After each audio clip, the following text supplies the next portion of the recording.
Allergy alert. Oklahomans are suffering with headaches, stuffy noses, and sore throats. We'll tell you what's causing it, plus the rally for public schools at the Capitol, what some parents and teachers say the state needs to do, and a house fire takes a Norman man's life. We'll have the details. This is OU Nightly.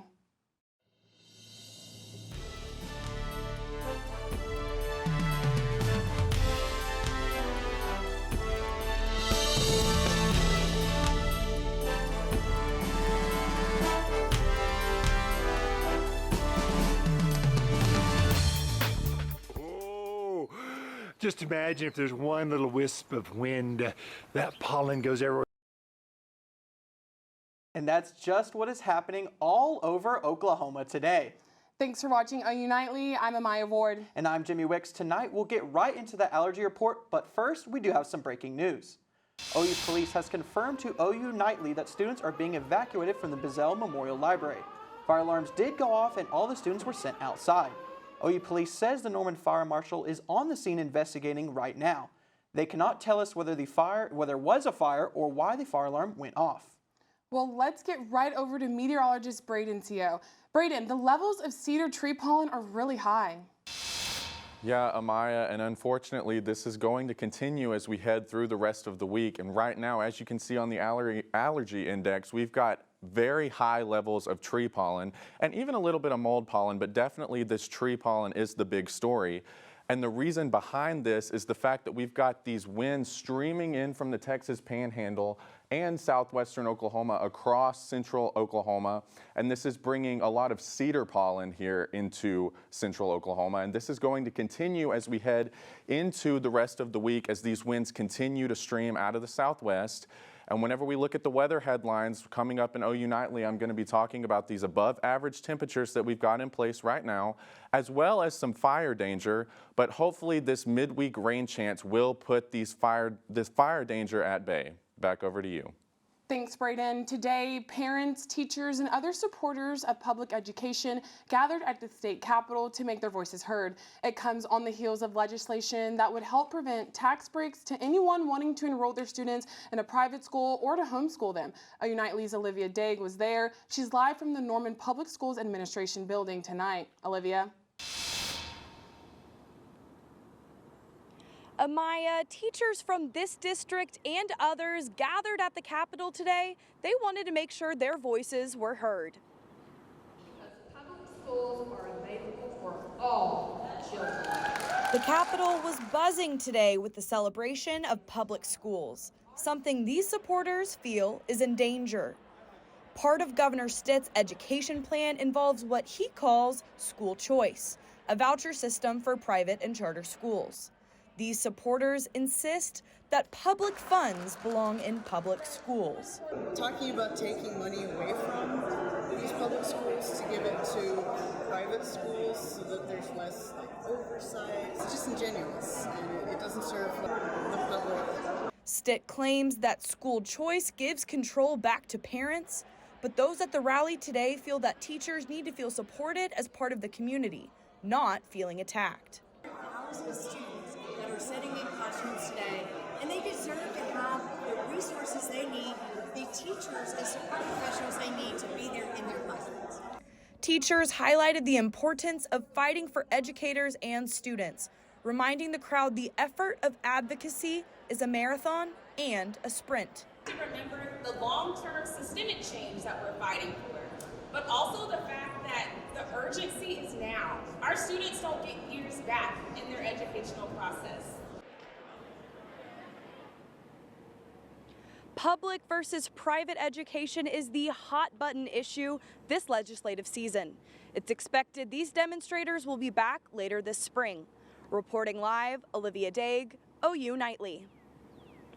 Thanks, Olivia. A one-time Norman icon is set to be torn down. When the OU Motel is demolished, a new apartment complex will take its place. But tonight, folks who live in the motel are wondering where that leaves them. OU Nightly's Dacoda McDowell-Wahpekeche is live with the story. Dacoda? Yeah, it was last Tuesday night here at the City Council where A resident of the OU motel told the council that many at the hotel did not know about the decision to rezone the area. Now, the city council member of the ward that which the motel is in says there were many reasons as to why they weren't told. Don't take my family away from me, please. That's Crimson King. She stood in front of the Norman City Council on Valentine's Day, letting them know about her feelings of the future of the OU motel, her home for 2 years. It's hard in Norman right now, especially with people with bad credit like me. That's the reason why I'm here, is because money's not the issue. It's finding a place to live. Money is the issue a little bit, because right now I'm not working because someone needs to be here. Because she is a renter and not an owner, she and many others were not notified about the motel's rezoning from commercial to residential. This is the only place people's got left. This is all that's left right now. No one else will give us a chance. That's why we're here. City Council member Stephen Tyler Holman says it is on record that the developer and attorney of the future apartment complex told the council they would reach out and help the motel residents relocate. That was really my biggest concern about this proposal was, okay, looks nice and everything, but what about the people that are currently living there? The attorney working for the developer has worked on many student apartment developments in Norman, and Holman says he hopes that they resolve this issue and don't leave a bad taste in the council's mouth. So I'm hopeful he'll be receptive to that, especially because he has to come before us so often, and he'll have other projects he needs us to approve. And I would think they wouldn't want to leave like a sour taste in our mouth about, well, last time you came and you said this, and now all these people are getting kicked out. Both Friday and today, I reached out to the attorney about this new development and have not received a response. Reporting in Norman, Dacoda McDowell-Wahpekeche, OU Nightly. Thanks, Dacoda. Fire investigators are still trying to determine what caused a deadly house fire in North Norman this weekend. It happened on Fay Avenue. That's near the intersection of Floyd and Robertson. Crews arrived at the home around 7 a.m. on Saturday morning. They say one person inside was killed in the fire. Investigators hope to have more information by Tuesday morning. Another investigation is underway after a body was found at Lake Thunderbird last week. On Monday, troopers found the remains of 29-year-old Teresa Dawn Bell of Wellston. Oklahoma State Bureau of Investigation identified the body using mobile ID technology to scan the fingerprints. Right now, the investigators say the death is suspicious. Bell's body is with the investigator. For how she died, that remains unknown. We're continuing to follow the devastating earthquake that struck Turkey and Syria. Now the southern part of Turkey is suffering. Liv Walbeck has that and the rest of today's headlines from the News Center. Aftershock hits Turkey early this morning, sending 8 people to the hospital. You can see rescue crews assisting families who have safely evacuated, but neighbors and residents are warned not to enter any damaged buildings. The United States Geological Survey predicts aftershocks could occur for years. Right now, the death toll is nearing 47,000 after the initial earthquake that hit 2 weeks ago. And President Joe Biden is visiting Ukraine for the first time since the beginning of the Russia-Ukraine war. He says $500 million will be given to Ukrainians for military equipment. Biden also praising the country's resilience. 1 year later, Kyiv stands, and Ukraine stands. Democracy stands. The Americans stand with you, and the world stands with you. Here in Oklahoma, Ukrainian troops are training at the Lawton Fort Sill base. And a tribute to the civil rights movement will soon be added to the Lincoln Memorial. Home to many civil rights protests, the new addition aims to educate visitors about the history of the monument. The I Have a Dream speech by Martin Luther King, the concert by Marian Anderson, and other things that have happened, and it'll really demonstrate what an amazing place this has been in our nation's history. Construction will begin next month, and the memorial is expected to remain open. And former President Jimmy Carter is receiving hospice care at his home. After a series of short hospital stays, he made the decision. The 39th president is known for being a champion for human rights, writing more than 20 books, and working for Habitat for Humanity. Thanks, Liv. The state is hoping to generate more tourism dollars with a new video campaign. Hear how Oklahoma is rebranding to become a more attractive destination to travelers. Coming up. And a new report shows that Americans' debt is increasing. Find out why and what we can do about it when OU Nightly continues.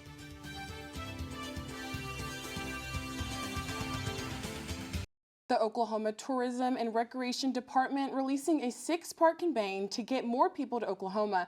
OU Nightly's Chloe Arroyo joins us with this story and more in today's Money Matters. Thanks, Maya. Well, imagine that Oklahoma's tag line is moving to the big screen. The department's saying they want to illustrate the state's lifestyle-rich opportunities. This commercial series will air on social media streaming platforms and cable markets. The tourism department has generated $10.1 billion in 2021 in economic revenue. And as for energy prices, global researchers are saying they increase as it could cause 141 million residents to fall under state poverty. Researchers looked into the impacts of the increasing energy prices across 116 countries. Now that includes the U.S. Their results found that the household spending has increased 5% since the rise of the Russia-Ukraine war. According to new Federal Reserve Bank of New York report, Americans are taking on a new debt rapidly, even though interest rates are at an all-time high. Experts say household debt is hitting a high of $16.9 trillion. Americans are taking on credit card debt and high mortgages. All of this data showing a reversal from just 2 years ago. Remember the stimulus checks? Well, Americans were using those to quickly pay off credit card debt. Also, fewer Americans were spending on big-ticket items like vacations due to the lockdowns. Amaya, Jimmy.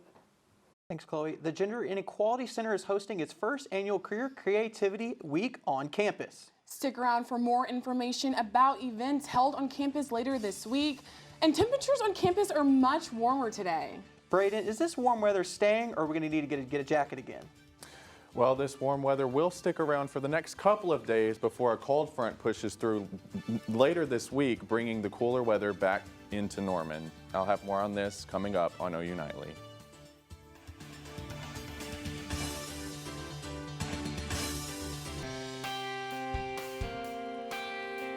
Welcome back to OU Nightly, and as you can see right now across the state, we've got very mild temperatures in the 60s and even some 70s out there today. But unfortunately, with these warmer temperatures comes the allergies, and we're talking about very high levels of tree pollen right now, which is leading to a very high allergy index on that scale. Now, looking at the fire danger coming up this week with these warmer temperatures and these southwesterly winds, we've got fire danger to talk about here across northwestern Oklahoma, which is in a high category for fire danger, with the lower threat pushing closer to the Oklahoma City metro, especially on Wednesday, where it expands eastward just a little bit. Now, looking at the futurecast, you can see as we head into the day tomorrow and overnight, we've got some rain trying to work its way into the state, and this especially starts to spread across central and eastern Oklahoma as we go into Wednesday morning before things start to clear out as we head into the afternoon on Wednesday. And then on Thursday, we do have a chance for some light wintry precipitation here across northwestern Oklahoma before it really starts to clear out later in the day on Thursday. Now, tomorrow with this on Wednesday with this storm system pushing through, we do have a marginal risk for severe weather here across southeastern Oklahoma. And this rain will continue as we head through the next 6 to 10 days with above average chances here across central Oklahoma, and then above average temperatures expected as well. Lows tonight will dip down into the 40s here across central Oklahoma and getting down below freezing up here in Guymon, and then sticking into the upper 50s here across southeastern Oklahoma. And then tomorrow, our highs warm back into the 70s across the state. Look at that, Ardmore even reaching the lower 80s. So definitely above average as we head through the next several days. And then taking a look at the 7-day forecast, you can see tomorrow we've got temperatures in the 70s, and this continues on Wednesday before that storm system pushes through. We're talking about a rain chance Wednesday morning, but then Thursday, take a look at that. Our temperatures really start to cool down with the passage of that cold front, and then temperatures into the weekend start to warm up slightly before things really do start to warm up as we head into next week. Jimmy and Amaya, over to you. Thanks, Brayden. Queer Creativity Week kicked off for the first time on OU's campus as a way for queer students to express themselves. Today's event was a creative writing workshop for members of the LGBTQIA community to write their own personal narrative. Yeah, so this is our first Queer Creativity Week. We just want to, create a space where students get to create for queer student allies across campus to express themselves, their identity in like a safe environment. On Wednesday, they are having a paint night with free pizza. Pierce, I hear the women's team is on reaching new heights. And the men's squad took number 6 Texas to overtime in Austin. OU Nightly Sports' Pierce Loeffelholz has more on sports. Yeah, Oklahoma men's basketball fell to the Texas Longhorns Sunday afternoon. We'll have the latest from Porter Moser on where Oklahoma stands. Speaking of standings, find out where Oklahoma women's basketball stands in the Big 12. Sports is next.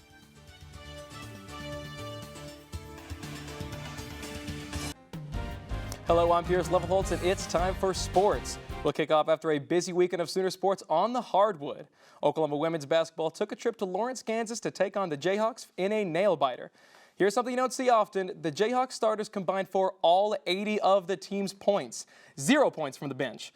But the Sooners take home the win 86-80 to stay in a tie for first place in the Big 12 with their rivals down south, the Texas Longhorns.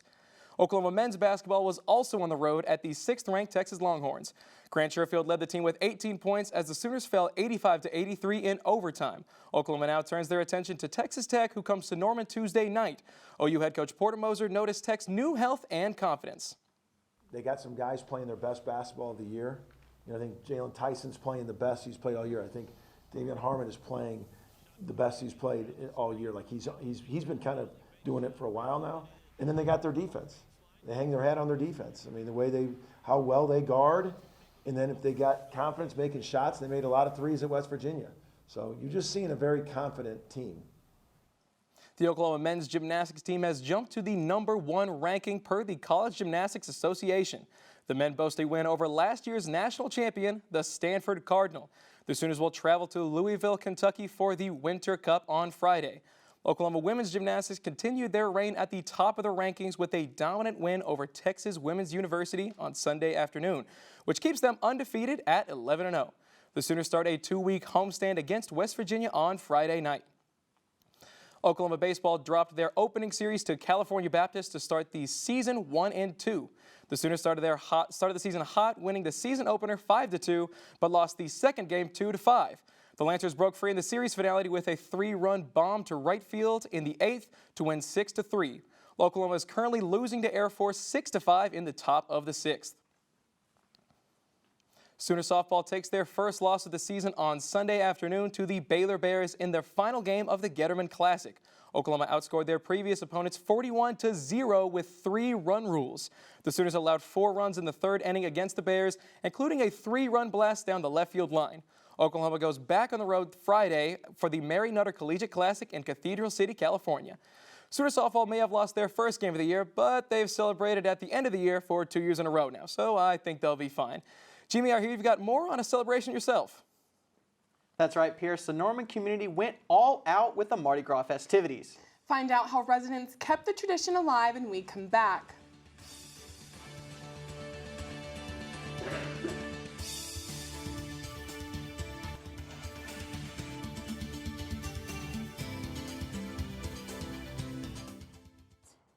I'm Emmery Johnson at the OU Nightly Update Desk. We're continuing to follow the evacuation of the Bizzell Library. OU police telling us that Norman Fire Marshal is on scene investigating as the fire alarms went off. I am waiting to hear more from the university spokesperson. We'll keep you updated on all OU Nightly social media pages. Amaya, Jimmy. Thanks, Emmery. Saturday night in Norman was filled with purple, green, and yellow. The 29th Norman Mardi Gras Parade featured floats, music, food, and prizes. Many businesses on Main Street had promotions for parade goers. The celebration took place on Main Street between Jones and Crawford Avenue. The weather was chilly during the parade, but temperatures are on the rise. Yeah, well, Brayden has a look at the night's forecast. Brayden? Yeah, guys, if you want to get out this evening and enjoy maybe a nice walk at Scissortail Park, this would be the night to do it. We're going to have temperatures in the 60s, dropping down into the upper 50s, shaping up to be a gorgeous night. And as we look at the next 7 days, you can see we've got temperatures in the 70s for the next couple of days before the cold front pushes through later this week, dropping temperatures into the 40s before things do start to warm up as we head into next week. Jimmy and Amaya, over to you. Thanks, Brayden. Thank you for watching OU Nightly. I'm Jimmy Wicks. And I'm Amaya Ward. Be sure to tune into OU Nightly every weekday live at 4:30. Good night.